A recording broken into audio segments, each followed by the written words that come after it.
Yes, it was a busy week in Washington, from new tariffs being announced, executive orders signed, and a group chat scandal that involved some of the nation's top government officials. Joining us now live is Brittany Martinez. She's a Republican strategist, former leadership aide to Kevin McCarthy, former speaker, and the founder of Espina and Company.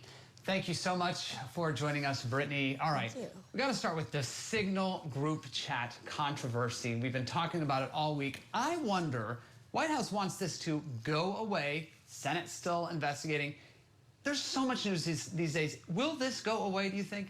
I don't think so. I think if Democrats were smart here, they would continue to push this narrative that it was absolutely ridiculous. I think that if it was a Democrat administration instead of a Republican, we would be decrying and saying, what's going on here? This isn't acceptable. Signalgate, I've seen folks calling that. And you know what? If the admin really wanted it to go away, I think what they should have done is what they didn't do. What they should have done is said, listen, we made a mistake. This is how we're correcting it and making sure we're never doing it again, to elicit confidence in the American people. But that's not what's happening. They're doubling down, saying, oh, the Atlantic changed from calling it a war plan to an attack plan. I don't think that's the right thing to do. Okay, but admitting a mistake, that is a tough thing for any president to do, right? Sure.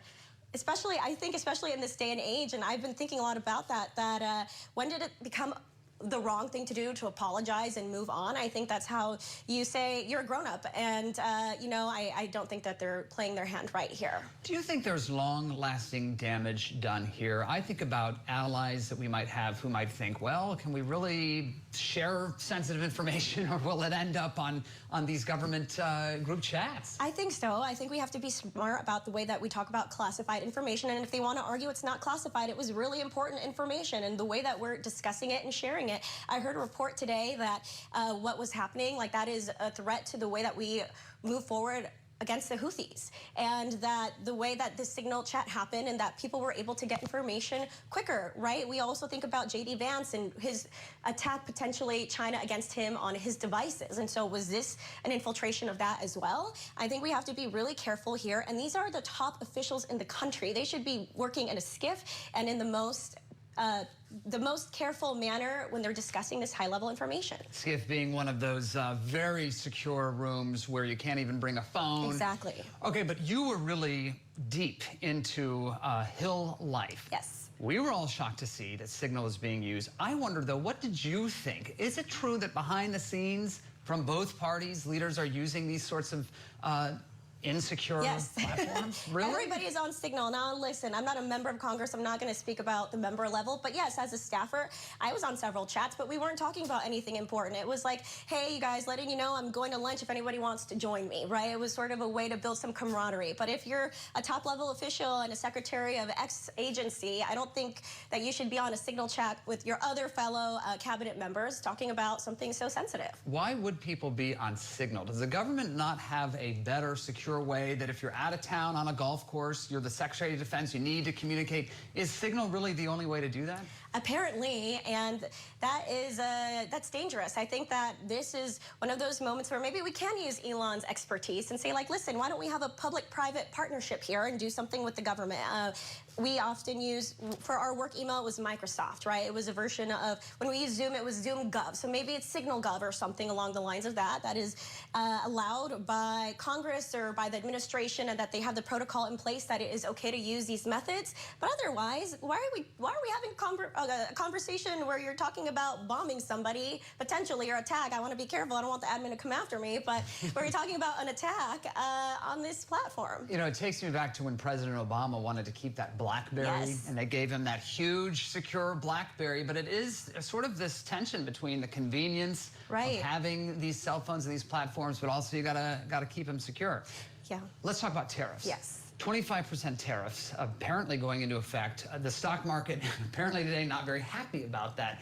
Do you think that these tariffs in the long run are going to stick, or is this President Trump, do you think, basically sending messages and trying to have a better negotiating position? Well, I think the admin from the beginning has been saying this is a matter of negotiation, and we're threatening these tariffs against our allies and friends, mind you, not sanctioning our adversaries, which is a different conversation. But we're putting these tariffs in place because people are taking advantage of us. I mean, we're talking about China here, excuse me, we're talking about Canada here, right? They're one of our best friends, and they're right upstairs to the north. So why are we trying to put tariffs on them, for example? I think that we've seen seen the president threaten it multiple times and already pull it back. I see that possibly coming along in this situation too. And then they'll say, listen, we threatened the tariffs, and they decided to acquiesce. Again, with Canada earlier, or during the Biden administration, there were conversations ongoing about, you know, Canada coming to terms with some of the things that we wanted.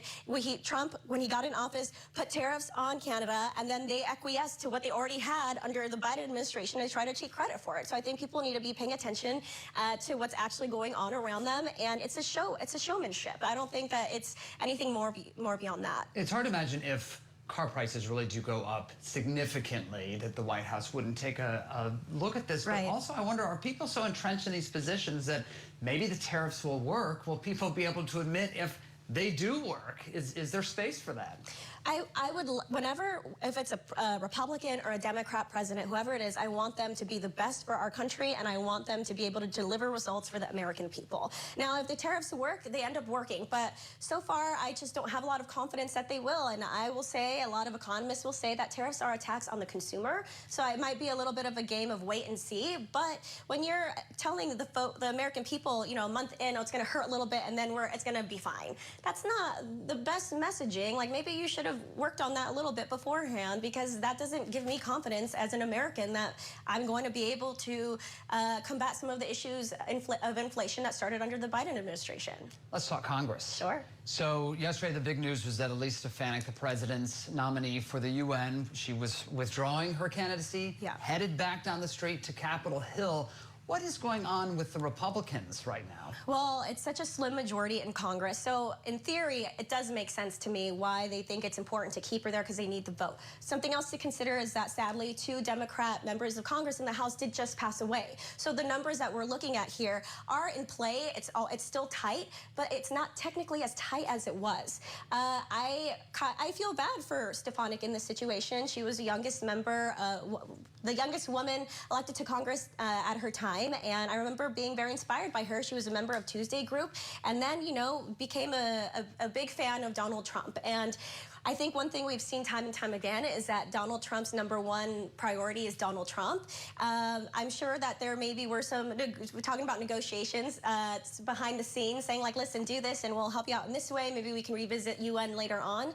But also, Trump seems to not want to really work with Congress, because he's doing all these executive orders which aren't going to have lasting power ultimately. And so if he wants to be smart about having these things that he's doing stay and become law, maybe it is right to keep her there. I still feel bad for her, though. And can I just ask you briefly, the Democrats, who do you think is the leading Democratic voice right now? And is this, everybody talks about Democrats in disarray. Is that the case? Democrats are in so much disarray. And as a Republican, that does give me great satisfaction. However, as someone who is also not truly fond of what's happening in the Trump administration, I wish they had it a little bit more together to push back when necessary.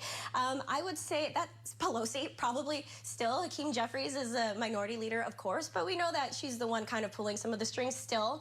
And I would say Pelosi with a side of Hakeem Jeffries, and then a little side of Chuck Schumer, too. All right, some older names there. There you go. Brittany Martinez, a Republican strategist and executive director of Principles First. Thank you so much for your insight. Thank you.